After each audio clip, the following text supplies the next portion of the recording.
नमस्कार दर्शक बंधु मु प्रदीप आपण मानक स्वागत करुच्ची आज आउ एक नुआ भिडियो दर्शक बंधु आपण मैंने समस्ते जानिथिबे वर्तमान ओडिशार समस्त पंचायत एवं ब्लॉक रे प्रधानमंत्री आवास योजना पाई जो आवास प्लस 2024 रे आपण मानकर सेल्फ सर्वे करथिले तो तार गुटे ड्राफ्ट लिस्ट प्रत्येक पंचायत रे जाकी लागि सारी तो जदि आपण माने एही समय रे निजर पंचायत किंबा ब्लॉक को विजिट करचोंदी तो ड्राफ्ट लिस्ट सहित सेठी आपण मानकर गुटे नोटिस बोर्ड मध्य लागिथिबो एवं नोटिस रे मेंशन करा जायछि जदि एही ड्राफ्ट लिस्ट विषय रे आपण मानकर कोनोसी अभियोग अछि अर्थात जो माने इनएलिजिबल हिताधिकारी आ जो माने अयोग्य हिताधिकारी सेल्फ सर्वे करिसंती एवं एही ड्राफ्ट लिस्ट रे सेमानकर नाम अछि ताले सेमानक ऊपर आपण मानकर अभियोग करिबा पई गुटे अभियोग बाक्सर मध्य व्यवस्था करा जायछि तेणु प्रत्येक पंचायत रे आपण मानकर एही सबु अभियोग बाक्स रही तेणु ए विषय में आपण मानक पूर्वर डिटेल्स जनईली तो लिस्ट लागिबार 15 दिन भितर आपण मानक अंचल रे जो माने अयोग्य हिताधिकारी आपण मानकर रजिस्ट्रेशन करिसंती एवं तांकर ना लिस्ट रे अछि ताले सेमानकु आपण मानकु बात करिया पई पड़िबो तो बात काहे करिवे से विषय में मु आपण मानकु कहबी आपण मानकर बहुत सारा कमेंट थिला जे जो आमर ग्रीवेंस बा अभियोग करिवार आसीची सेथिरे आपण माने केमिति ग्रीवेंस देबे सेथिरे आपण मानकर कोन कोन लिखिबे एवं कोन हिसाब रे आपण मानकर लिखिबे बहुत सारा कमेंट आपण मानकर थिला तेणु यारी ऊपर आज रो भिडियोटी रहिछि केमिति आपण माने अयोग्य हिताधिकारी विरुद्ध रे जाकी ग्रीवेंस देबे एवं ग्रीवेंस देवा समय रे कोन कोन डिटेल्स आपण माने लिखिबे से विषय रे संपूर्ण डिटेल्स आपण माने ई भिडियो रे जानि परिबे तेणु भिडियो को जमारो स्किप न करी प्रथम रु शेष पर्यंत देखिबे ता पूर्व जदि चैनल को प्रथम थर विजिट करचंदी वीडियो को लाइक करिवे चैनल को सब्सक्राइब करबा सहित पाखरे थिबा बेल आइकन को क्लिक करी ऑल ले सेट कर देबे एवं एही वीडियोटी आपण माने जदि फेसबुक बा इंस्टाग्राम रे देखुचंदी तो निहाती आपण माने हमको फॉलो कर देबे एवं एही वीडियो को आपण माने सेव कर दियंतु कारण जो प्रॉब्लम आपण मानको रहिछि बा आपण मानको एरिया रे जदि अयोग्य हिताधिकारी को नाम से लिस्ट रे रहिछि सेमानको जाके लिस्ट रु बात करिया पई पड़िबो तो कोन पई सब हिताधिकारी को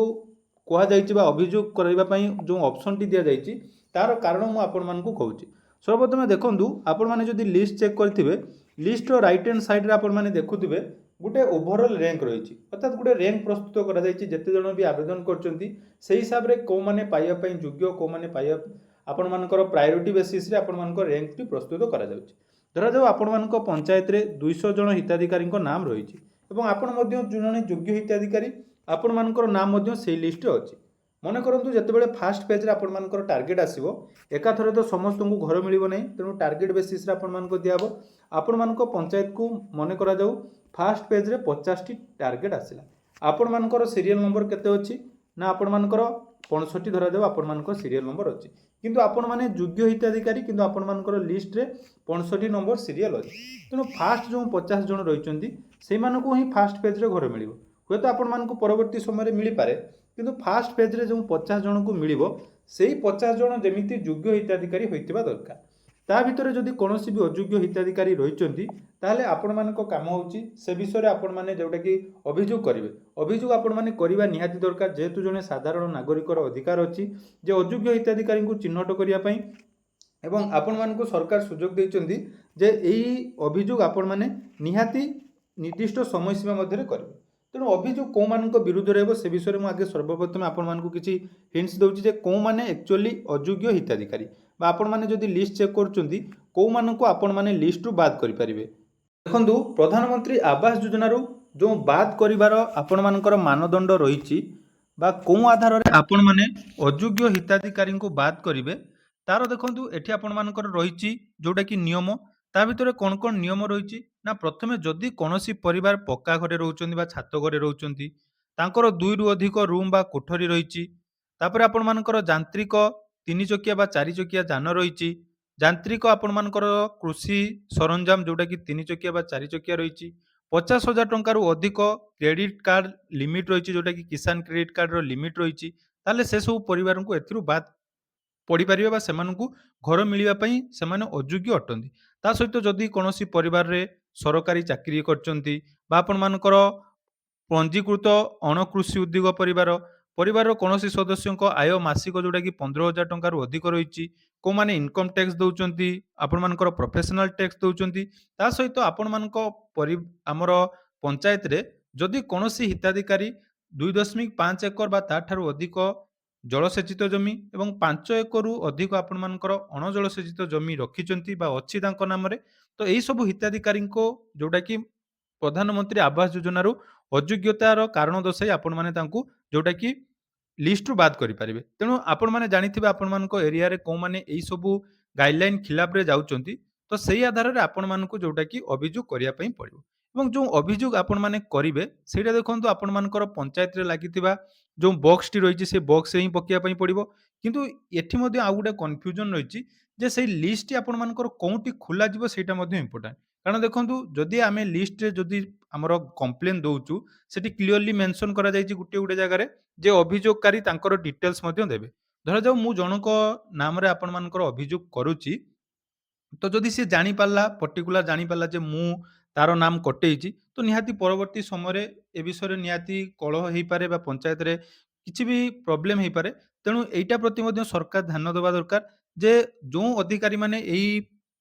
ଲିଷ୍ଟକୁ ଦେଖିବେ ବା ଏଇ ଅଭିଯୋଗକୁ ଦେଖିବେ, ସେମାନେ ଯୋଉଟାକି ଏଟାକୁ କୌଣସି ବି ପବ୍ଲିକାଲି ଯେମିତି ପବ୍ଲିଶ ନ କରନ୍ତି, ନହେଲେ ପରବର୍ତ୍ତୀ ସମୟରେ ଅସୁବିଧାର ମଧ୍ୟ ସମ୍ମୁଖୀନ ହେବା ପାଇଁ ପଡ଼ିପାରେ। କାରଣ ବହୁତ କିଛି ଅଯୋଗ୍ୟ ହିତାଧିକାରୀ ଯଦି ଆପଣମାନେ କାହା ନାଁରେ କମ୍ପ୍ଲେନ ଦଉଛନ୍ତି, ସେ ଜାଣିଲା ପରେ ନିହାତି ଆପଣମାନଙ୍କ ଉପରେ ତାର ରାଗ ରହିବ, ପରବର୍ତ୍ତୀ ସମୟରେ କିଛି ବି ହେଇପାରେ। ତେଣୁ ସରକାର ଏ ବିଷୟରେ ନିହାତି ମଧ୍ୟ ଧ୍ୟାନ ଦେଇଥିବେ, କିନ୍ତୁ ସେ ବିଷୟରେ ପର୍ଟିକୁଲାର ତ କିଛି ଆସିନାହିଁ ଯେ କୋଉମାନେ ଏଇ ଲିଷ୍ଟ ଦେଖିବେ ବା କୋଉମାନେ ଅଭିଯୋଗର ବାକ୍ସ ଦେଖିବେ। ଯଦି ବାକ୍ସ ଆପଣମାନଙ୍କର ସଠିକ ଅଧିକାରୀ ବା ବ୍ଲକ ଅଧିକାରୀଙ୍କ ପାଖକୁ ଯାଏ, ତାହେଲେ ସେଠି କିଛି ଚାନ୍ସେସ୍ ରହିବ ଯୋଉଟାକି ଆପଣମାନଙ୍କର ନାମ ପବ୍ଲିଶ ନ ହେଇପାରେ। ତାପରେ ଦେଖନ୍ତୁ ଏଇ ସବୁ ଡିଟେଲ୍ସ ଆପଣମାନେ ଜାଣିଗଲେ। ଏବେ ଆସନ୍ତୁ ଯୋଉଟାକି ଆପଣମାନଙ୍କର ମେନ୍ ଡାଉଟ୍ ଥିଲା ଯେ ଆମେ କେମିତି ଗ୍ରିଭେନ୍ସ ଦବା ବା କଣ ସେଥିରେ ଲେଖିବା। ସେ ବିଷୟରେ ମୁଁ ନିଜ ହିସାବରେ ଆପଣମାନଙ୍କୁ ବନେଇଛି। ଆପଣମାନେ ମଧ୍ୟ ନିଜ ହିସାବରେ କରିପାରିବେ। ତା ମାନେ ନୁହେଁ ଯେ ମୁଁ ଯୋଉଟା କହୁଛି ଏଇଟା ହିଁ ସଠିକ ବା ଆପଣମାନଙ୍କର ସରକାର ଏଇଟା ଗୋଟେ ଫର୍ମାଟ ଦେଇଛନ୍ତି, ସେମିତି କିଛି ଫର୍ମାଟ ନାହିଁ। ମୁଁ ନିଜ ହିସାବରେ ଆପଣମାନଙ୍କୁ କହୁଛି ଯେ କେମିତି ଆପଣମାନେ ଗୋଟେ ଫର୍ମାଟରେ ଲେଖିପାରିବେ। ତ ତାର ଦେଖନ୍ତୁ ଏଇ ଫର୍ମାଟଟି ମୁଁ ନିଜେ ତିଆରି କରିଛି। ଆପଣମାନଙ୍କୁ ଯଦି ଭଲ ଲାଗୁଛି ତ ନିହାତି ଆପଣମାନେ କମେଣ୍ଟରେ ଜଣେଇବେ।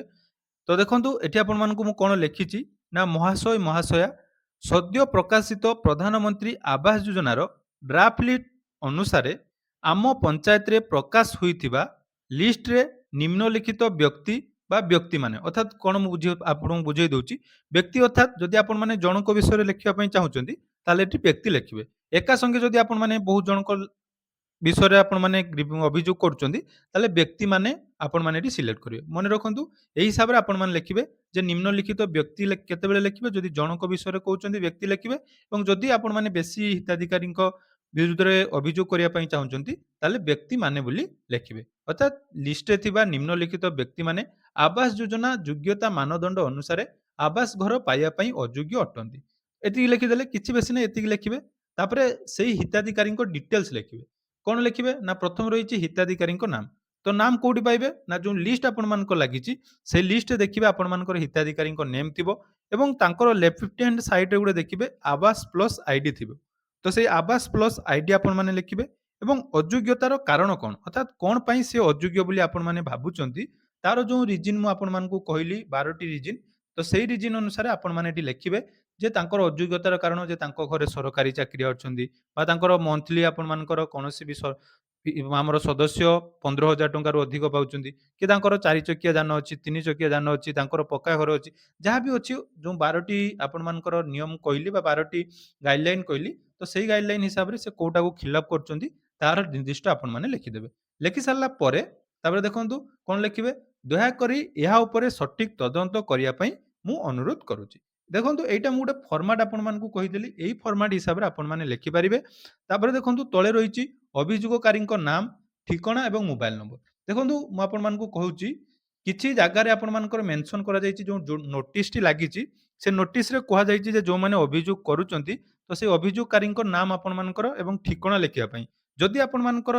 ନୋଟିସରେ ଲେଖାଯାଇଛି ତାହେଲେ ଲେଖିବେ। ଯଦି ଆପଣମାନଙ୍କ ନୋଟିସରେ ଲେଖାଯାଇ ନାହିଁ ଯେ ଅଭିଯୋଗକାରୀଙ୍କ ନାମ ଲେଖିବା ପାଇଁ, ତାହେଲେ ଆପଣମାନେ ଲେଖିବେ ନାହିଁ। କାରଣ ପରବର୍ତ୍ତୀ ସମୟରେ ପ୍ରୋବ୍ଲେମ ମଧ୍ୟ ହେଇପାରେ ଯୋଉଟା କି ମୁଁ ଆପଣମାନଙ୍କୁ ଫାଷ୍ଟରୁ ବୁଝେଇଦେଲି। ତେଣୁ ଏଇଟା ଗୋଟେ ଫର୍ମାଟ ରହିଛି। ଏଇ ଫର୍ମାଟ ଅନୁସାରେ ଆପଣମାନେ ନିଜର ଯୋଉ ପଞ୍ଚାୟତର ଯୋଉ ଲିଷ୍ଟ ଲାଗିଛି ବା ଯୋଉ ଡ୍ରାଫ୍ଟ ଲିଷ୍ଟ ଅଛି, ସେଇ ଡ୍ରାଫ୍ଟ ଲିଷ୍ଟ ଉପରେ ଆପଣମାନେ ଗ୍ରିଭେନ୍ସ ଦେଇପାରିବେ ବା ଅଭିଯୋଗ ଦେଇପାରିବେ। ତ ପରବର୍ତ୍ତୀ ସମୟରେ ଆପଣମାନଙ୍କର ଯାହା ବି ଅପଡେଟ୍ ଆସିବ ମୁଁ ଆପଣମାନଙ୍କୁ ଏହି ଚ୍ୟାନେଲ ମାଧ୍ୟମରେ ଜଣେଇବି। ତେଣୁ ଏହା ଥିଲା ଆଜିର